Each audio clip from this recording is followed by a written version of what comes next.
So you ready? Yep. Okay, so the next thing that we'll do is I'll show you how to do the simple interrupted stitches. And so here's my suture. This time I'll use a 3/0 because it makes it a little bit easier to see. Okay, so I'd basically open this and drop it onto my sterile field if I was getting this all set up, and you can see there's my suture, and it says fold corner back. I think I'll do that. See what happens. And there's my needle. Okay, so if I take my needle driver here, okay, and I can just actually put that in, and then just see what happens. I can actually just pull this if I want, and just take that whole stitch out. Sometimes what I do when I take it out is I'll just sort of, because it has sort of muscle memory, right? What I might do is I might just sort of take it and just sort of try to smooth it out a little bit so it doesn't get quite as springy. So don't be afraid to handle the needle with your fingers, okay? And then when you're loading the needle, you want to load it. You want to load the needle driver, I should say, about 2/3 of the way back on the needle, and you want the needle itself to be maybe about 1 millimeter. Let me use my scissors to show you.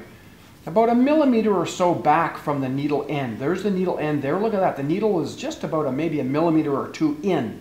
That's all you want. You never want to have your needle like this. All right? You never want to have the needle down, way down. It just makes it really cumbersome to try to do any work.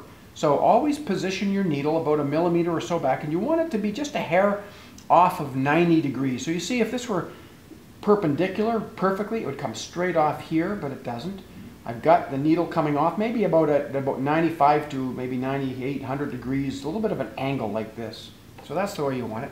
So now what I can do is I'll make sure that I lock this, a couple of locks, and now I'm ready to go. I always palm my instrument, and look at this, I use it with my fingers because it's so much easier. Look at the rotation. If I have my fingers in the holes, like I said in class during the sort of the initial introduction for this, look at this.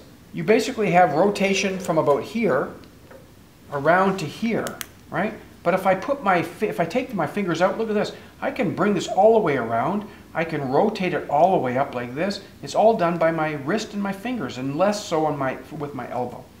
So the first thing we want to do is I'm going to put my first suture in. I always start in the middle, okay? And again, you want to make sure that your needle is always 90 degrees perpendicular to the skin. You never want to come into the skin this way, pushing that way. You don't want to do that. Can you see that? Okay. You always want to make sure that your needle goes in perpendicular to the skin, and that's why I use my Adson forceps just as a little bit of reverse. And look what I've done. I was able to push that through, and then I could come through in one bite and come out equidistant on the other side if I wanted to, like that. Okay. So there is one way of doing it. You can, as long as you have as long as the skin's nice and flexible, okay, not too tight, you can do that. And if your needle's big enough, right? However, if it is, you can always just take the needle, okay? You can always just take hold of it, reload it again right there inside, like I just did, and then come back the other side this way. Do it in 2 bites. There's your second bite, like that. And so let me show you what we have. So I can pull this through, and look at that. So I'm about, maybe about 1/2 to 2/3 of a centimeter, maybe almost 3/4 of a centimeter here, about 3/4 of a centimeter there, directly across from each other. That's exactly what I want. I always do a dermal match. What I do here is I lift up, look at this. I lift up on both ends of the suture to make sure that I'm not all torqued out. So look at that, everything looks nice and easy here, and that the skin's not it's not uneven or asymmetrical, okay? Looks really good. Okay, let me show you how it might look if I was off. Okay, if I wasn't so careful, it might look a little different, like this. Okay, so again, maybe I'll just to show you the wrong way. 90 degrees in, that's the way I want it to be, like that. And then maybe I come up here and I'm just not thinking, and I'm not doing a great job. Just busy. I'm thinking about the new Prius I just brought or something like that, and then all of a sudden, look at this. Okay, you're going to get a pocket. Look at the bulge up here. Okay, that's not good. You know, you can't end up with an uneven suture line. You've got to make sure that everything is matched accordingly. That's why you lift up, to make sure that you have a good dermal match. That's what it's called. Okay. So let me put the first stitch in. So again, I'm going to load my needle. See, I use my fingers to just guide everything. 2/3 of the way back, a couple of millimeters in, I'm ready to go. I've numbed everything up.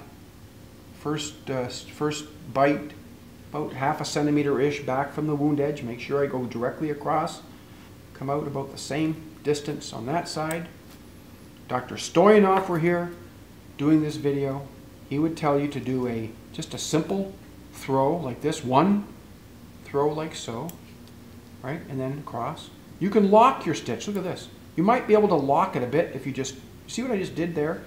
Even the surgeon, I've showed many of you how to lock your surgeon's knot, okay? But this, you might try to lock your stitch. If you find that things are spreading open, right? You can just go around once, take hold up near the tip like this. You look at how I'm using my finger to do the work here, and then bring it over and lock it. Give it a little jerk, and it might keep things together for you long enough. So I've always got to have stitch on both sides here, right? My second one, backwards towards me like that, and then I can bring it down, okay? Like Dr. Stoyanov showed you, you can make it a slip knot, and then use your finger to tighten it. You see how I just did that?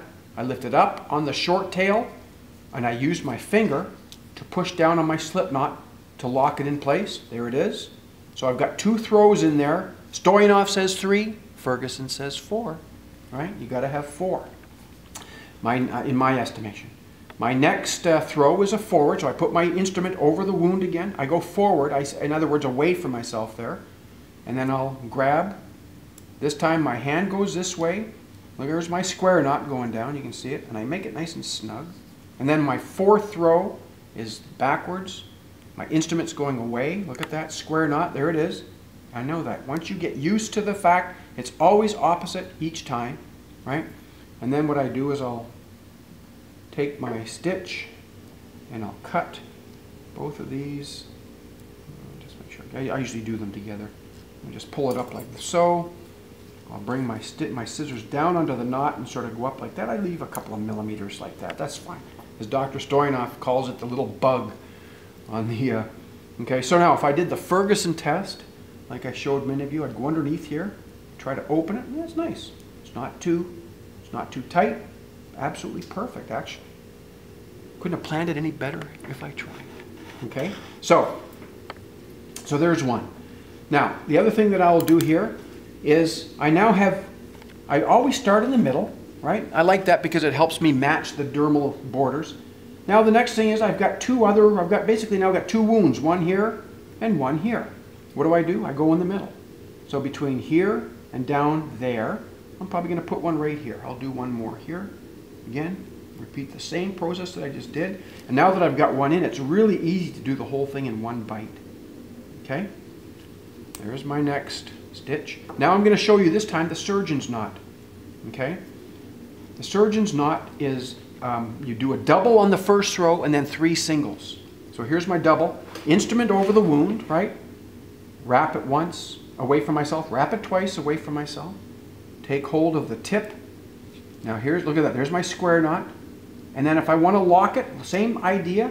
Just sort of jerk it over to the side like that. Okay? And this is 3/0, so it's a little bit more challenging with 3/0 as opposed to the 4/0. But that's how you lock it. You just keep the small tail tight, and you bring this over, and you just sort of lock it down. Especially helpful when you have tissue that that is really taut and pulling apart. Actually, what I might do for this, just to show you this again, maybe I'll do this with the 4/0. I've got a nice 4/0 stitch here as well. And let me show you it on the 4/0 because the 4/0 is just a bit smaller diameter. Okay, I'll try it on the 4/0 because I think you'll see it a little bit better. Same principle. Just make that out. There we go. Okay, so same thing I just did. I'm going to redo that stitch. 90 degrees in. There we go. Come out same equidistant across. There we go. after a while of doing this, I don't necessarily dermal match everything now because I know in my mind's eye that I can just tell that I've done a good job. You will do the same when you're used to doing this more. So here we go again, a surgeon's knot. There's my double throw there, right? And say the skin is taut. What I do is I keep the short tail taut and I just pull this over like so. You see that? And it just sort of locks it right into place. Look at that. Perfect. Look at that little lock. You see how it locks it right down there? It makes it snug. See that little knot there? Anyway, that's what you want. And then what I do is I bring this back over because you always have to have stitch on both sides, right? Remember? I'll do my reverse single throw. Let's try that again. There we go. See that lock? Perfect. That's exactly what I wanted to do the first time. Now without springing it, I want to now snug, see, here's my square knot. Now I'm going to snug that down nice and tight. Here's my third throw. There's my square knot. Away, and I'm alternating my hand movements. Fourth throw. Okay, and there's my nice suture. 4 throws in there. Pull that up and I'll cut that off again. Again, down to the knot and then sort of up. Give a couple of millimeters. Again, another nice stitch. Okay? If I had to do my little Ferguson test on there to see if it springs open. Nope. Nice. Perfect. So anyway, I won't close the whole thing, but anyway, so I basically showed you with a 3-0 and then a 4-0 how to do it. And again, you want to, if you do it this way, you may find that if you start in the middle, you may find that you get away with less sutures. You know, the less sutures, that's actually quite nice the way it is. I might put one more down here, but look at those, look at the skin edges. They're already nicely put together here. You know, maybe I decide that after all said and done, I might want to put one in here. And if I do, that's fine. But I wait until I'm done with it all. Now I'll go up